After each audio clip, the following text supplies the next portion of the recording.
அனைவருக்கும் வணக்கம். சின்ன சின்ன புகழ் தமிழில் இன்றைக்கி என்ன பார்க்க போகிறோம்னா 10ஆம் வகுப்பு பொதுத் தேர்வு எழுதும் மாணவர்களுக்கான இயல் 1க்கான ஒரு மதிப்பெண் வினாக்கள் பார்க்கலாமா? ஒரு மதிப்பெண் வினாக்கள். 1. மெத்த வணிகலன் என்னும் தொடரில் தமிழழகனார் குறிப்பிடுவது வணிகக் கப்பலும் ஐம்பெருங்காப்பியங்களும். சொல்லுங்கள். மெத்த வணிகலன் என்னும் தொடரில் தமிழழகனார் குறிப்பிடுவது எது? வணிகக் கப்பலும் ஐம்பெருங்காப்பியங்களும். 2. காய்ந்த இலையும் காய்ந்த தோகையும் நிலத்துக்கு நல்ல உரங்கள். இதில் பாருங்கள், காய்ந்த இலையும் காய்ந்த தோகையும். இந்த காய்ந்த இலையும் காய்ந்த தோகையும்ங்கிறது இந்த தொடரில் குறிப்பிடுவது எது? அதாவது சருகும் சண்டும். காய்ந்த இலைனா சருகு, காய்ந்த தோகைனா சண்டு. புரியுதா? அதான் காய்ந்த இலையும் காய்ந்த தோகையும் என்று சொல்லப்படுவது குறிப்பிடப்படுவது எது அப்படிங்கிறப்ப சருகும் சண்டும். 3. என் தமிழ்னா அப்படிங்கிறத பிரித்தால் இவ்வாறு வரும். எப்படி வரும் சொல்லுங்கள். எம் கூட்டல் தமிழ் கூட்டல் நா. என் தமிழ்னா என்பதை பிரித்தால் எவ்வாறு வரும்?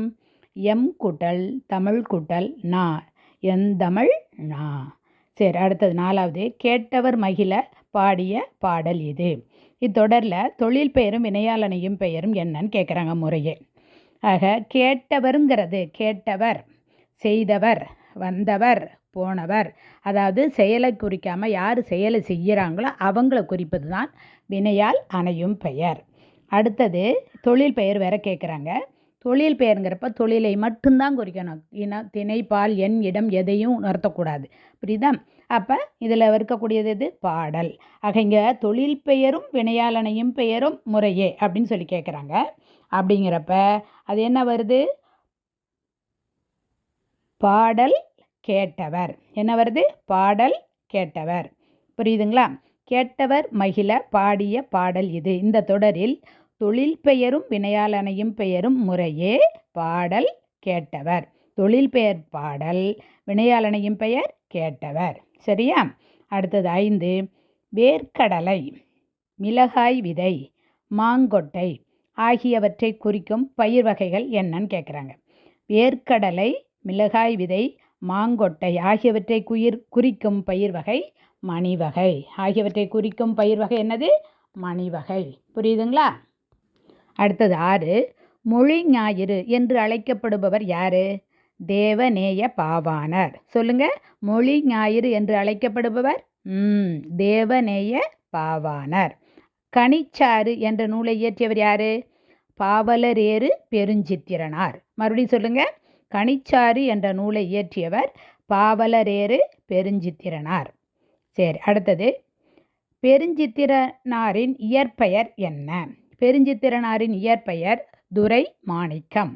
பெருஞ்சித்திரனாரின் இயற்பெயர் துரை மாணிக்கம்.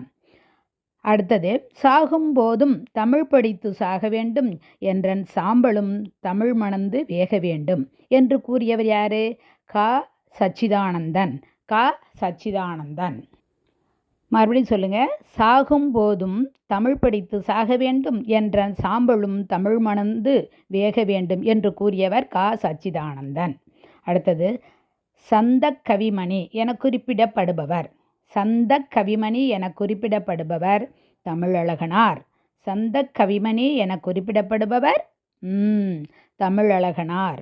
தமிழழகனாரின் இயற்பெயர் என்ன? சண்முக சுந்தரம். தமிழழகனாரின் இயற்பெயர் சண்முக சுந்தரம். அப்புறமே உலகத்திலேயே ஒரு மொழிக்காக உலக மாநாடு நடத்திய முதல் நாடு எது? மலேசியா. உலகத்திலேயே ஒரு மொழிக்காக உலக மாநாடு நடத்திய முதல் நாடு மலேசியா. உலக மாநாடு நடத்தப்பட்ட முதல் மொழி எது? தமிழ். அந்த மலேசியாவில் உலக மாநாடு நடந்துச்சு இல்லைங்களா மொழிக்காக, அது என்ன மொழி அப்படின்னா தமிழ் மொழி. உலகிலேயே உலக மாநாடு நடத்தப்பட்ட முதல் மொழி தமிழ். புரியுதுங்களா?